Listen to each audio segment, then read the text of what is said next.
Assalamualaikum warahmatullahi wabarakatuh. Perkenalkan, nama saya Putri Nabila dari Program Studi Pendidikan Ekonomi dengan NIM 06031282429031. Tujuan pembuatan video ini guna memenuhi tugas ujian akhir semester mata kuliah perkembangan peserta didik dengan dosen pengampu Bapak Dr. Andes Iqbal Barlian MPD dan Ibu Dewi Pratita SPD MPD. Assalamualaikum warahmatullahi wabarakatuh dan selamat siang Ibu. Perkenalkan, nama saya Putri Nabila dari Program Studi Pendidikan Ekonomi Fakultas Keguruan dan Pendidikan Universitas Sriwijaya. Nah, pada kesempatan ini saya ingin menanyakan kepada Ibu mengenai pandangan terhadap perkembangan kognitif pada peserta didik. Sebelum memulai, boleh Ibu perkenalkan terlebih dahulu? Selamat siang, perkenalkan nama saya Rominawati SBDSD. Saya berasal dari SD Negeri 25 Pendopo, Kabupaten Empat-Lawang, Provinsi Sumatera Selatan. Ya. Kalau boleh tahu, sudah berapa lama Ibu mengajar di SD 20? Sudah hampir 25 tahun. Oh, cukup lama ya, Bu? Ya, cukup lama, sudah cukup matang dalam pengalaman, insya Allah. Oke, nah kita langsung ke pertanyaan saja, Bu. Yang pertama, bagaimana Ibu mengidentifikasi tingkat perkembangan kognitif peserta kelas, Bu? Mengidentifikasi tingkat perkembangan kognitif peserta didik di kelas, seorang guru dapat menggunakan beberapa metode.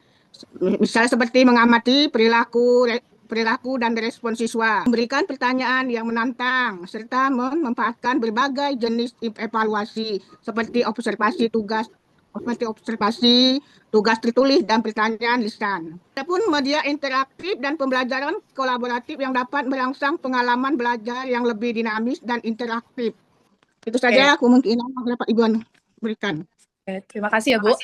Kita lanjut ke pertanyaan kedua, yaitu bagaimana Ibu membantu siswa yang mengalami kesulitan dalam mengolah emosi, seperti misalnya agresif, cemas, dan menarik diri dari teman-teman yang ada di sekitarnya. Dapat memberikan dukungan emosional, mengajarkan keterampilan mengelola emosinya dan ciptakan lingkungan belajar yang aman, memberikan waktu untuk dia berbicara dan dengan empati.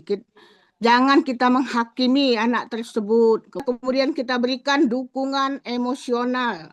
Kita rangkul dan kita siap mendengarkan mereka tanpa perlu menghakimi. Oke, bagus sekali, Bu. Terima kasih. Selanjutnya kita lanjut ke pertanyaan yang ketiga, yaitu apa strategi Ibu ketika menghadapi siswa yang menunjukkan perilaku yang tidak jujur, seperti menyontek dan mencuri barang-barang yang lain?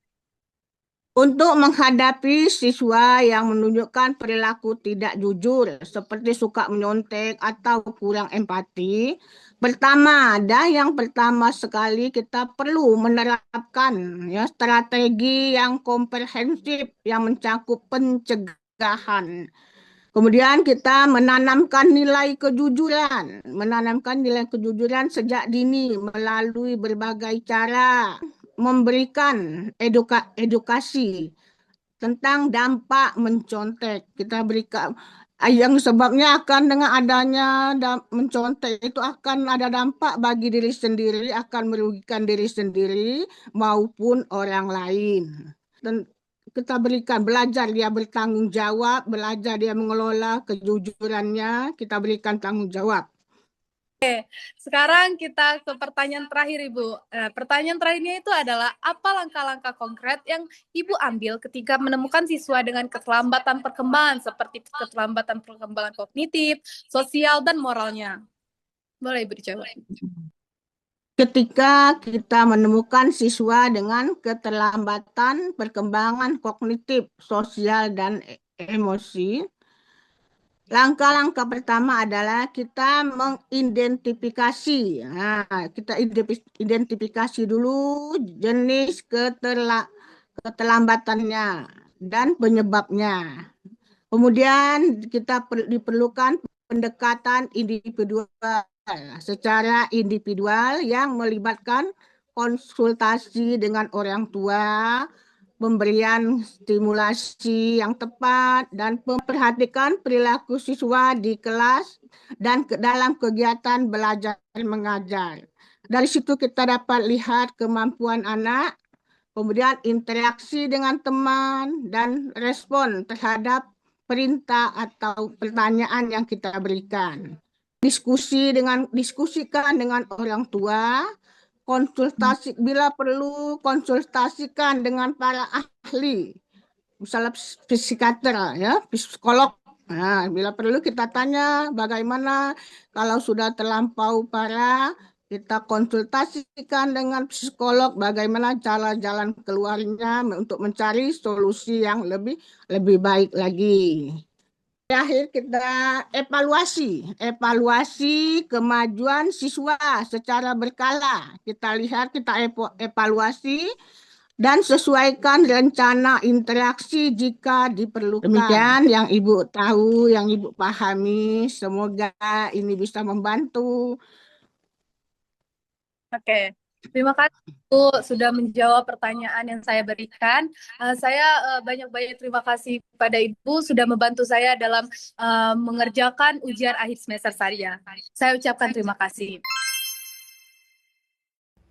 Hasil wawancara guru SD menunjukkan bahwa pendekatan pembelajaran yang digunakan menggabungkan berbagai teori perkembangan siswa.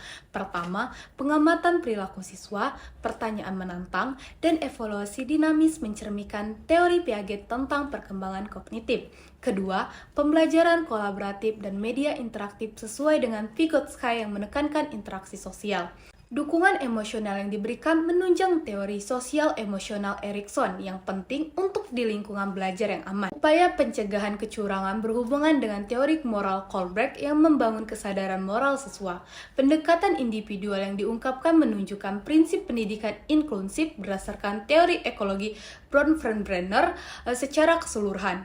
Pendekatan ini mencerminkan pemahaman menyeluruh tentang perkembangan siswa termasuk aspek kognitif, sosial emosional, moral, dan kebutuhan individual.